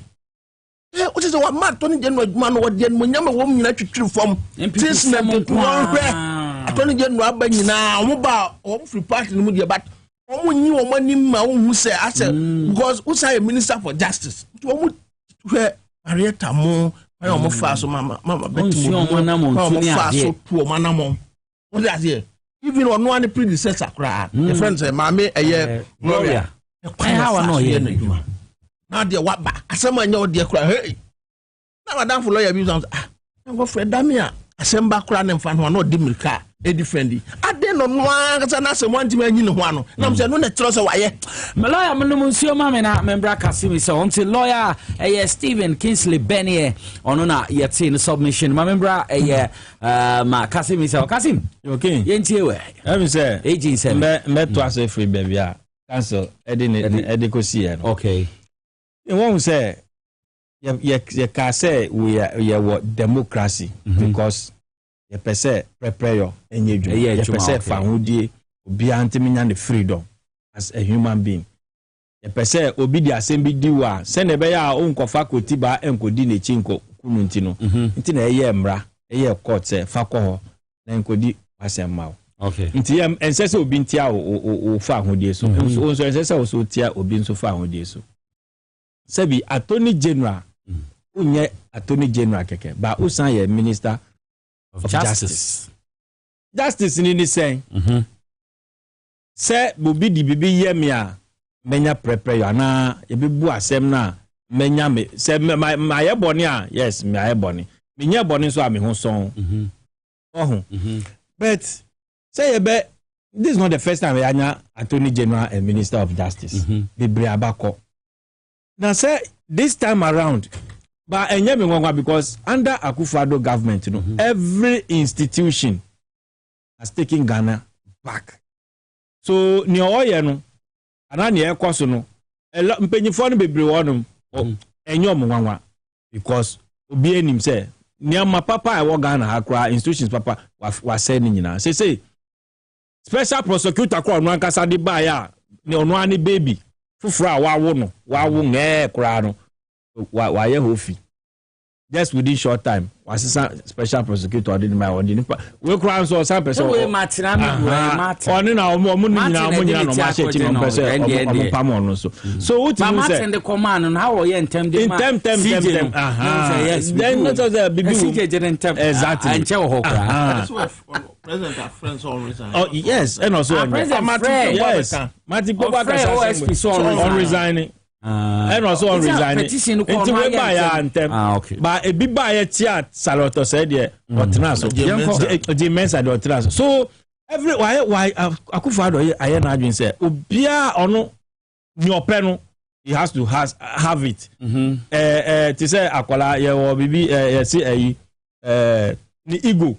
The ego is too strong that he want it whatever he want to get it. He doesn't care the consequence. Inti no se we na me pa kwan bia me fa so a inti so se ye njeli ato force na kwan bia FSSS fa so na njeli ni se o me fa so okay inti no then the Attorney General himself now have to do the lobbying behind say I say to dam we chiri lobby criminal what is so criminal lawyers the way lawyers can say a very serious issue for an Attorney General to be doing the act he acted on. Intiruti mu say Nanado Pennyways ne yatini say japa ni lawyers ka say it is Nanado and Kenoforata who want him to jail at forcing. Inti implying for kukudam we push bibia you should know the seriousness and that which and the pressure under which the Attorney General will have to work. You know, as a sort of offer every means no ankasa on yusu jakpa to jail to forcing. But when Nyankopon no ohata so no o say nkafo wa bebubi omo say ko shanko yele odedi say on tuton ayi baira unsem would never be black like unsem enye tuntum all because onye boni until one baby I didn't call ya just one thing na Godfred Dami kan wo court e ma kwa no bufu ye e no nkasa static cancel no say wo mbom na wo ye say wo mbom na wo frame say to the extent say the man was speaking under oath. And all then say if you want dare me, I will open the Pandora box in court. So you could see that the end or then so the man was sitting there. Or I'm being around because say no one was so because the damage that we know say I can't say same way at your damage and yes I with you. Damage to her like I can't this big issue. Let's say I can't tell damage. The damage that we know would have wake up and counter. But for him to be quiet over the issue, Masem no in fact, omo play answer no ma letter say omo de kasa no. When lawyer sorry said then or say rubbish. Letter no mo no press conference now. Say rubbish. Una o ti abemu, una o prosecutor, una o so okita evidence. Why then are you going behind to lobby to act that criminal way just to imprison somebody? We share a press conference or more, yeah. Nothing. Say it was useless. Anything of one say useless, you know, because who say doctor that. This is best of the same feather. They may cause criminal. Council kind. Anas versus Kennedy Pong case.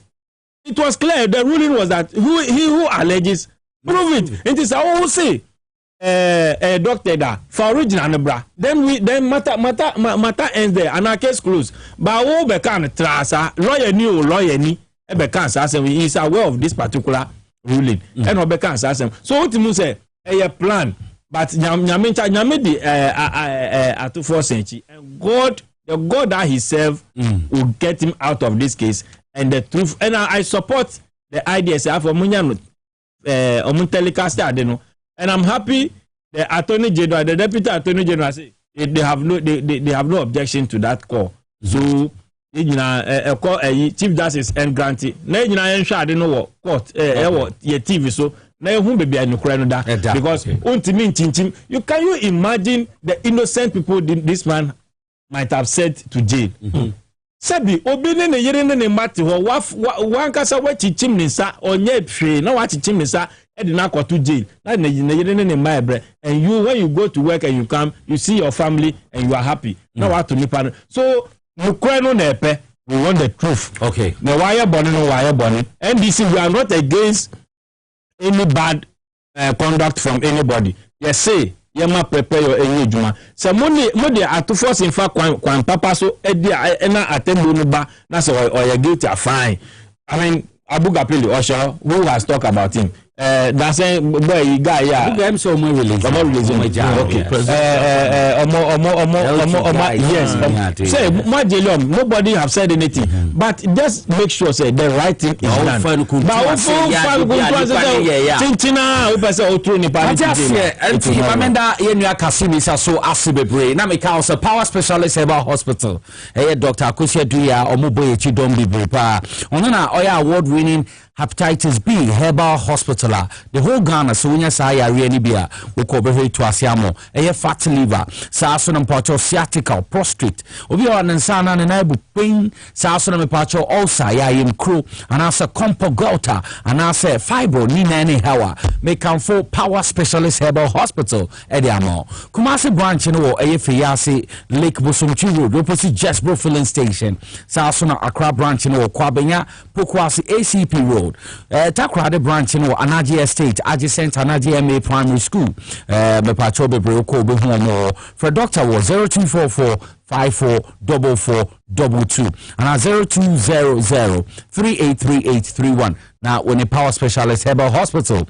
in DM Komo Sasuna Safari Valley Eco Resort in the Medru so me pacho bebre Safari Valley Eco Resort West Africa habili ha it is a wutie me wo hwemia baby a wo bia no me kamfo eye Safari Valley Eco Resort e de amo hwehwe omochi akwan wo Akre district me pacho ewo eye Kwape Mountains here uduru a eseweni ense de kachero ubehu canal nsuwo mu de kanu siso me pacho sisimbom tabombom na wonam so kama omo waterfalls wo ho waterfalls no so me pacho bebre woni beje ebiom ubenya baby obetumi atene didie baby opesa woda obeda ansa na mwa ho ubehu zebra mara ubehu echese antelope ni mwa bebre na nkasa ho mwa yentam fa eni hu mo ni na wo Safari Valley Eco Resort wumpewe na opede enti wona odofo ware na honeymoon bia ubetumi akọ ono odofo bibetumi akọhye wo kakra manframa platform aduane de eseweni ense de kache da me kom se yei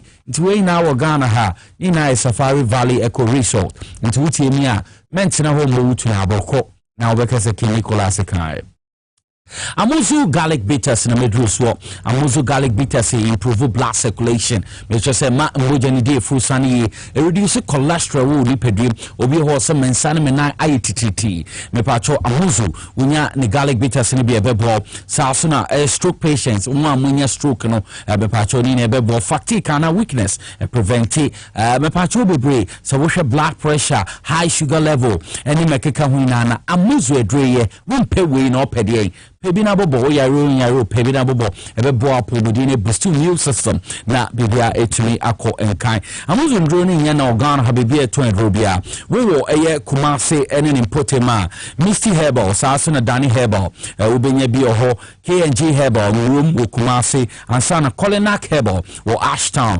eye tafoso eye Freddie Men's Herbal Shop no so tafo bi hu omo ho akra ha de okanshi drug lane na boachi Hello Herbal Tinatet Kingswalk Herbal Nina no owo 0247 7767 43 now with the Dr. Amuzu ND and Common Medibosis Clinic and Herbal Center the Medru so Medibosis Clinic and Herbal Center monomodi edu omaswa ebra training tiases wonye binuma ebebo ye papa your friend Medibosis garlic capsules improve blood circulation and mamboja ni die fusani wonsa no wona etuye tititi na o se anansi achew anansi fa henche ho me pacho pebinom ebebo saso na reduce cholesterol no me pacho nemembo ni pedie na yini na afim ansa na boost immune system no wumpe we na opede mentwan nyare ansa Medibosis garlic capsules na me kanfo ediamao se wutie bibioma wokoja ya hwede a Medibosis hospital na make am for amona clinic and herbal center wudru ha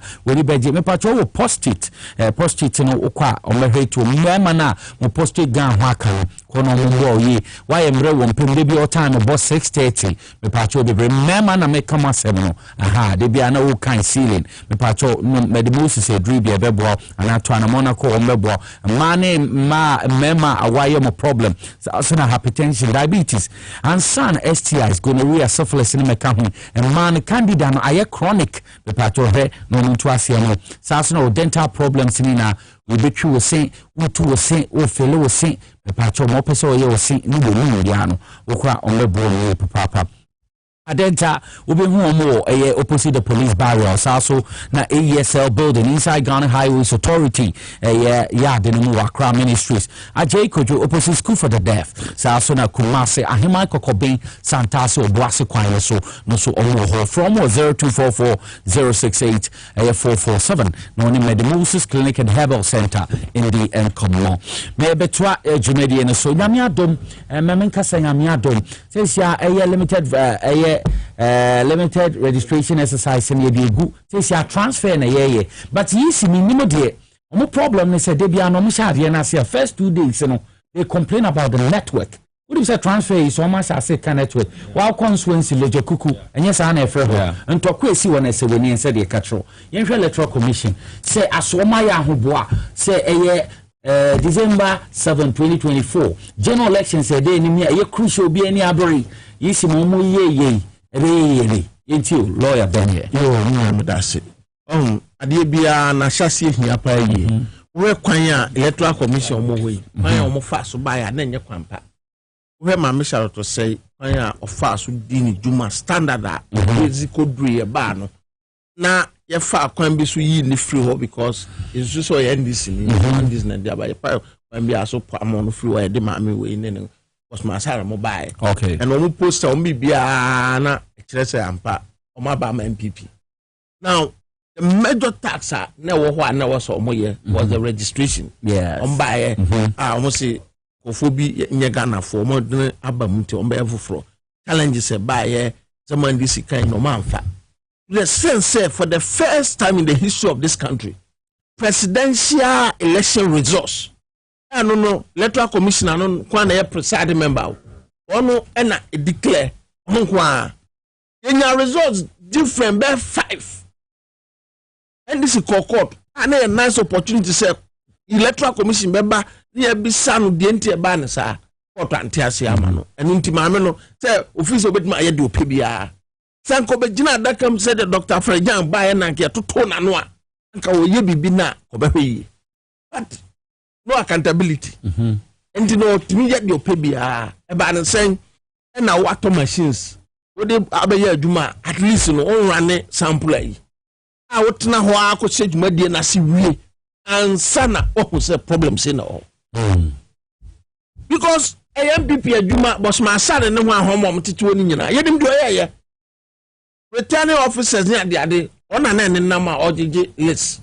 And who tear hopes and what they are done say by MPP executives or more Kumawa, ya do more quiet by election or Joshua. And the account we better say, but I don't say no bio or be our communication team member said them for MPP. Dr. Apia my interview no FM Sunyane and Timini electoral commission. And we are winning in area. And I was say IT. Director in charge of IT. Easy. Because agenda you say abandon more number and you know maybe abandon. You got Dr. A brown half for Sunyane no dinner. Ordinary, you are petition you know. And you buy you moving your medical petition there. I'm telling you, this time I know money and supposed to be you. What do I say? Because when I referee, when to me player, announce I referee man in your year. He doesn't qualify to be a member of the commission. Because he is a member, it's a card-bearer member of the MPP. And where I'm on tour, electoral commission, there, Nankampo Yanko, electoral area by electoral area. A card party for also Obasan for the Panaba Daniel Bedie. About now, I take a 42. And a bit to me say or to abano. A dear constitution, dear Manu. Didn't one say Nipper be any to me say or dear consider Sadi and Quine. Obi Basso to a back a probably Branson or Timania, but Trinity. Rabbi Guosa, dear and to me. No, say Nipan Sanko, a dear chair was Samba. Near party Sinukra and Yabuan can Nipan Obedaba. That is a democracy now, you can. Constitution now, electoral commission say. On fan no mangua come na or expand the mere voter register no. And yet no one among electoral commission will move to because they are working, they see themselves almost say akofo apprentice. What do I say? Before they be defend the home. And they make a true say the constitution, the preamble of the constitution say sovereignty resides in the people. O mangana to make a sin in our timamu for there. And so much sorry, Obian to stop warm. And they can do whatever they like, but day of accountability will come. And the best woman, Yankopa Daruma, woman, your 2 year, woman, or man who can exercise well, what. But it's almost say, problems, Kakra. A lot. Problems with brain. Okay. First 2 days, the crack, I saw 2 days. I need you, man. Think Kamun sample, Ebia Munya Mopa. Extended 2 days. First, a Yomuko was home Jebre. Oh, home Jebre. 2 days, no. I home Jebre. Okay, you say, oh, yeah, this is stronghold. A town, okay. Home Jebre. 692. But you be ending. I want to restore Bia. Oh, and the Omu from what a quarter to bear. Now, some home Jebra from Hosanko. And the lawyer Maboka. What is here? And indirectly, no election and oregano. You go all stronghold that. Rabbit and say, if you nipa 10 register 9, but 12 and this, and one register Bia. And Matthias almost on person mop up near there. You see. When you know, and on person because budget is I am a butcher. I am a magic. and I'm OG. Why? Because no man confirm to aba because my doing and say when they register no omo dey ato aba win and ntino we had the gaba buy between President Mahama and Akufo-Addo omo so say omo biem na kofo nya kwan register pe omo ba beto aba because aba na mo number don't about me na agi atum say aba na mo homo don't on dey onka ho we mate yes I no kan sanke koyi anko baka so mate anko yi into a mate also a mate and maka say baby wo anko say Dr. Bawumia from contesting if say ne a man kofo gidi e wo leaders and amanyofo mu ayira to the sense say na obi a fi say politician bi atwantro we also mu nyam to say Bawumia mu nyam to say Bawumia ndi dia kan say electoral commission adwuma so ani and now some NDC kan omo tie be den e be boa wo mo if say o ba Ghana amanyofo mu a party a wanyine mu party a wakwada ro mu NDC NDC lawyer for any similar men call no ti dey kan nyina ne say exercise na nkoyie say wo mo ebetimi so ombe mo papua o ma ye hu o mo fa anyima na to transfer no so no ya te say no obi an betima ye bie okay and you be a omo ye senya more than year dia won't lawyer medas wo ho Dr. Kwabena Donkwa Kasafa sales of Senate hotels no ho no acho say enye kra say ye de be ma sole proprietorship risky titu nipa no oye abadwumani ano wa ban mu yade a ehu pa enti enko tiembra na nyame adom a Thursday so na meka wo say honorable Samuel Kujato a Blackwa will lead protest against sales of Senate hotels nyame adom a Thursday and to time ne ba ye de betudwa na ye na no next week na making yakota ni China saade no akos ye Dr. Kwabena Donkwa video nkitwa bi embra na ye nto ankomo no so.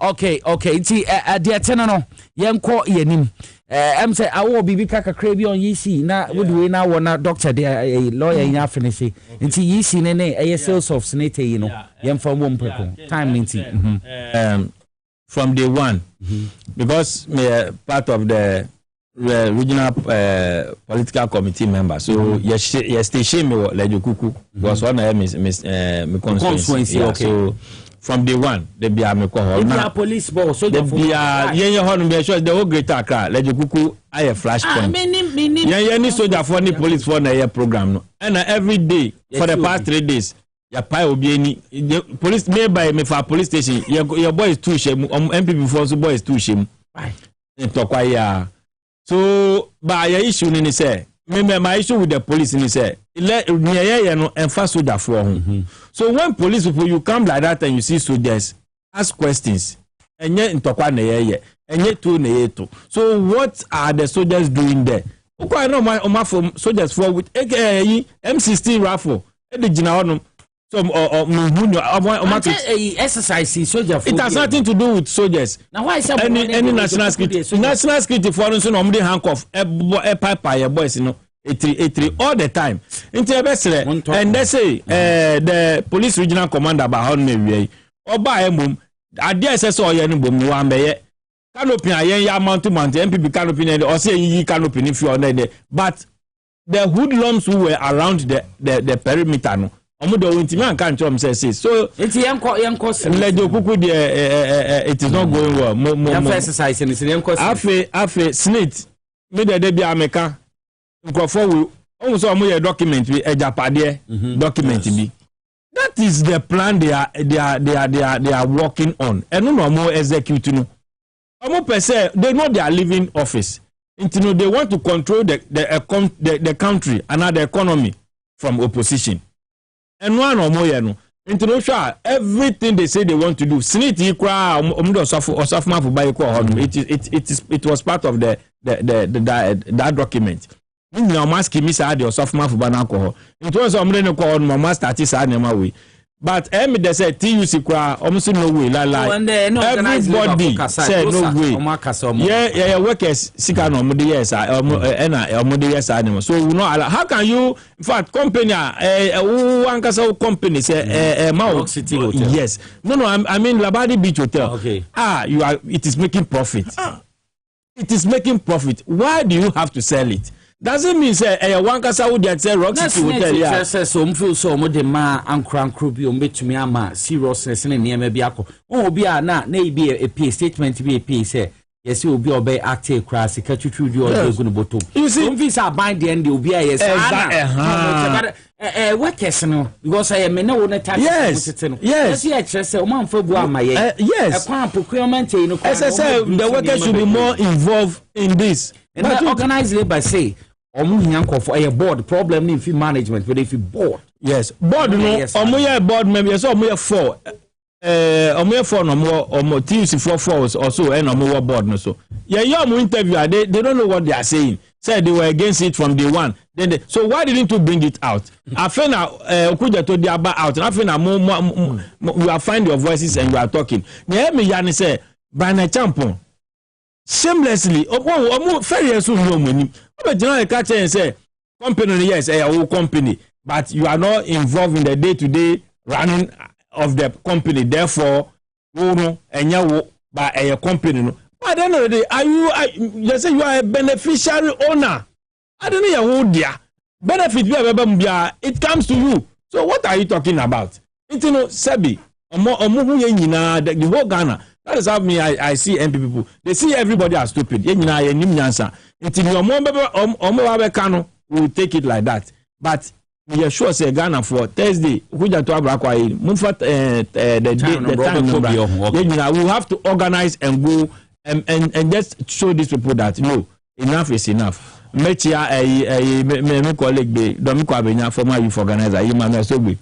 Mechia no macha me boss regional chairman Honorable Emmanuel Ashimo and then on the GML Ashama. Okay. Yeah, so me sure say by this on maybe our Mami Chairman Ben Cote, Chairman Ben Cote, Kole Cote, and now Cote Crowley, ye Kenny Nane Sisuwa, NDC Chairman, or Samso ye 4-term assembly member, or Usudoku. Industrial North, Usudoku North, industrial area, Mechi ya, Maminchiao, Marita's Kitchen, Brugate, also what to say, also more share power, restaurants, or Chicha Mopa. Ora Kali Caesar, Sebedika can wasem dada, or your deputy director in charge of special duties, or NDC, or a former deputy regional minister, Upper West. And they are calling it to bar. Said in a picture to so ma obiare enti no Kali Caesar no NDC deputy director for special duties or your lawyer says here and say na my friend King you go so me sua dem say law ma wo sua din and then my friend no say King me da sese wa congratulate from next week eko me share radio adwuma say law ma member also na yenko Senate sem na faye wi emre na kopa yembo ni tu apadie nya dapadie bia sa adwumafo omo kakra wa ombetete na omo de asisi saadan no se de be ya ombe ya adwuma no manya mfaso de aboa na yanya wo bia se minister wa ban mu company se cabinet minister pa abra company no so ya adwuma nya mfaso de denti pa na se yeton what city ba na the experience no more hospitality business in company we dey amawo and they are a part of the state capture agenda what they say the Achim Mafia group ewo sa Japade document no maku aya adwuma no man na wo mu nyina ba bonte ase ye no omo ka se omo do safmafo ba e be ko senate na ye dey yi tinkran Dr. Tinkran what does here take over so on the Tinkran was as mu krade enti o take over paje na nse papa ba yem push people be o se Tinkran na eliki sa asem no what does here anu je bon kan Tinkran dey no we dey omo po de mo nye ye ba reverse omo po mo nye ye ba ye go no reverse aden boni man na Ghana ye seb ye no maduma Rock City nti hotel kese a wasiase we dem fa so bia biem na ope unya dua se Japade nyina na hwere wo kra fa so be na obenya a wo pese obegye omanya Japade nti ne yam crunch no anu nti demonstration no ye nyina de ho be den team okay yen trance because afa no ma sha da bia we 2008 the same thing occurs so we can go that phone $5,000 each according to PC appeal for the court chair and the election year be do no mo so be fra ba mu a no ma sha se so mo sa na man aban sa se 2008 almost change nyina fa e biem na ba pene ama sa de ne ko so be say o man Ghana no nya pipi dia nya na nado dia o dia se nya na nado dia enu nti dia kan se Ghana fo nyina nkasa bi titru ne Ghana dwuma ye fo a ye mo mo japade President Akufo-Addo onya aba adwuma bi sika nka ho President Champon sika nka ho yem no mienu ye pen kakra je ne ayi den ya ti akosi and yem pen nem prechina bone be na Ghana fo ye enu nti ya kono na ma mefa akonya we so nchia eyem papa bako o hwe ye friend Yesu mo o se vitano so o hwe afi Western of region so ye treasure regional treasure or enche your friend or Mr. Brentum. Mr. Brentum, ye mamenda a lawyer, Stephen Kingsley, Benny Asibebre, Saso, na Kasimi Saso, Mendana Somina, members, the Man National Communication Team, no, Saso na teacher Obese, teacher Bismarck for Obese, Kwame area crew in the Western North region, no so in Chakase, Nana Kwame, wo go so, Nana Kwame Barbering Saloon, most will be in who ha, ye chopper, na me share, I catch you, BB or Hemi, team say, Yamia. Doma XYZ here driver your friend Emmanuel Parko ata and Emmanuel ata dodo na friend one side wo ba osuhane dwuma one side wo kan na wa hwe side say nyame ya adoma ochina ne 1 week observation koso wo shiashi IPMC echi hope shiashi IPMC echi hope mo hwe yen mo amutie yen nimse mo doye pa nti monchre do abra XYZ tini ba ko etumi film ochina na 1 week observation ti sema amambre no ye wo oman Ghana ma na say kan amambre ye no ina mo do ye ina mo boa ye na ye nkambom ye nsu